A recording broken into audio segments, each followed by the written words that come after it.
Halo semuanya, perkenalkan nama saya Melania Putri Bambu. Pada video kali ini saya akan menjelaskan tentang strategi pemasaran dalam e-commerce.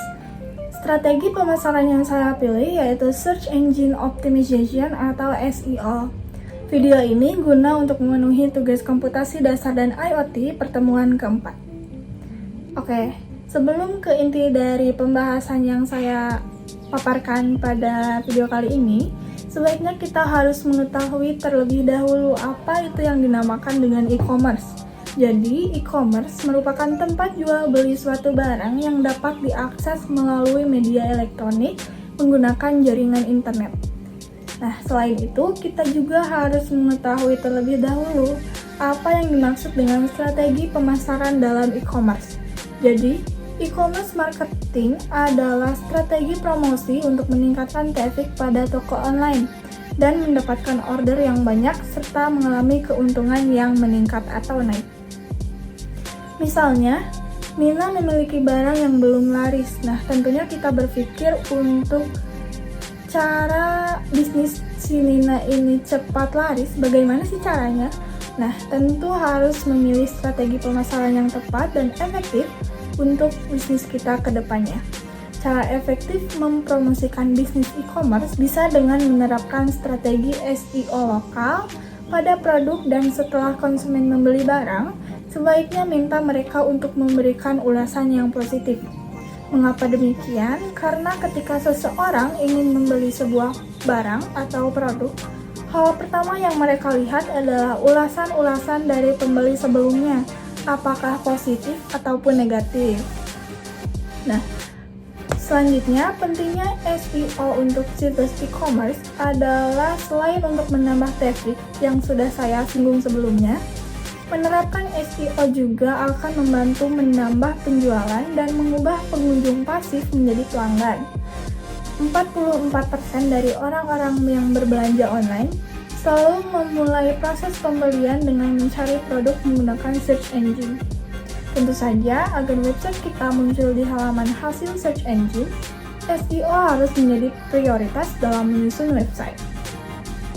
SEO merupakan strategi pemasaran yang paling efektif, baik untuk usaha kecil, menengah, maupun besar.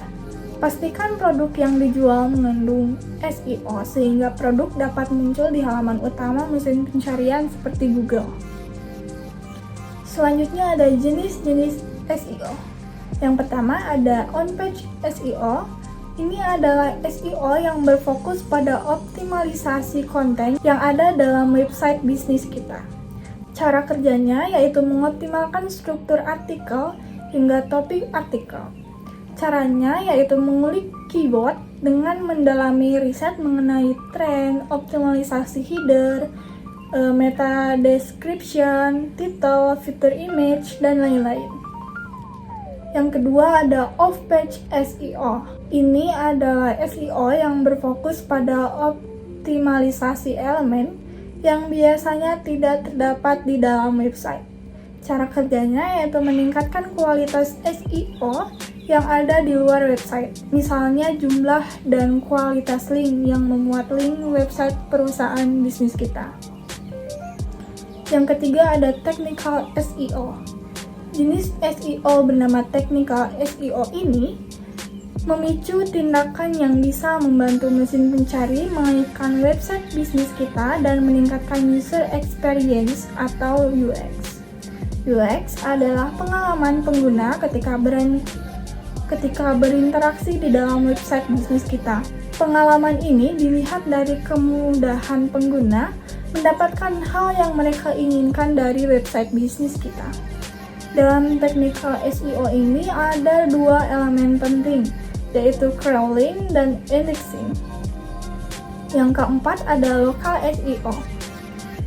Ini merupakan digital marketing yang berada di balik daftar, seperti restoran, sekolah, rumah sakit, tempat senam, dan tempat lainnya yang dekat dengan lokasi kita. Cara kerjanya yaitu meningkatkan kualitas SEO website agar lebih dikenal kehadirannya di komunitas daerah tertentu dan mempromosikan produk atau layanan kepada pelanggan lokal. Contohnya dengan memberikan foto produk, alamat, jam operasional, dan ulasan pelanggan. Selanjutnya ada manfaat SEO. Secara umum, SEO bermanfaat untuk membuat website bisnis kita ada di peringkat tertinggi pada mesin pencari dan meningkatkan konten bisnis kita agar banyak dikenal. Selain manfaat tersebut, terdapat sederet kelebihan dari melakukan praktik SEO dalam bisnis, yaitu yang pertama, mendatangkan lebih banyak pengunjung website melalui penelusuran organik. Yang kedua, menciptakan pengalaman web yang dapat diandalkan dan menyenangkan bagi pelanggan. Yang ketiga, mendorong pemilik usaha untuk fokus pada pengalaman pengguna atau konsumen. Yang keempat, meningkatkan brand awareness. Yang kelima, mendorong perusahaan agar lebih kekinian dan mengikuti tren. Yang keenam, dibandingkan dengan cara konvensional, SEO membuat biaya pemasaran lebih murah. Yang ketujuh, pencapaiannya dapat diukur dengan jelas oleh sistem. Selanjutnya ada trik penerapan SEO. Yang pertama, kita harus menguasai terlebih dahulu Google Analytics dan Google Webmaster.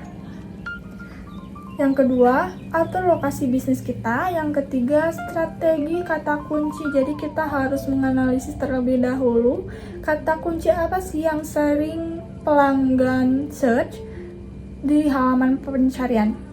Selanjutnya, buat hubungan baik antar konten dalam website. Yang terakhir, memanusiakan SEO.